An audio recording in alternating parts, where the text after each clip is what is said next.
Hey everybody, Roger Levin here with your Practice Revenue Pearl of the Week. Our topic this week is leadership. And I'm really going to teach you one thing. I could teach you 200 things, but who's going to remember 200 things from one video, especially when we only have a few minutes together? And I do hope that you're enjoying these. So the one thing I'm going to teach you about being a leader is stop answering questions.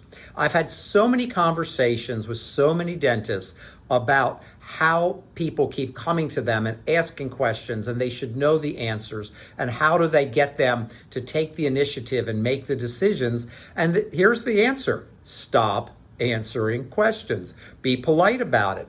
But when people come to you and you're thinking, they know the answer, why are they coming to you in the first place? Have you thought about that? And the answer is because it's easier to ask you, and if you tell them what to do and they do it, they can never get in trouble. Well, first of all, I hate the whole concept of in trouble. There's a psychology from years ago called transactional analysis, and that's where the term adult to adult and adult to child relationships comes from. You never ever want to have an adult to child relationship with your team. You want adult to adult. In fact, as I like to say, I only do adult to adult relationships.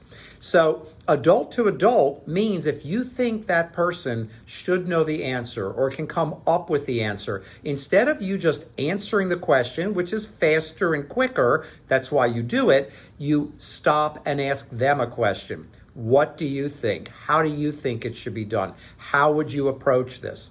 By the third time you use that tactic, people will stop coming to you because they realize they're just wasting time. If you're just going to ask them a question, they may as well just make a decision anyway.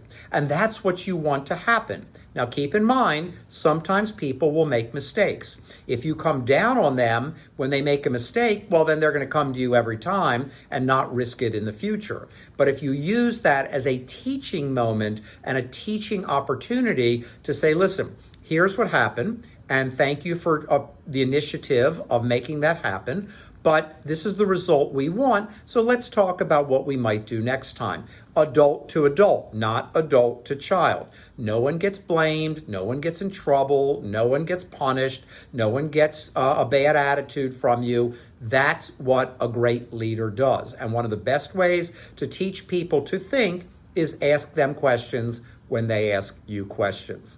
As always, we wish you increased practice revenue every year.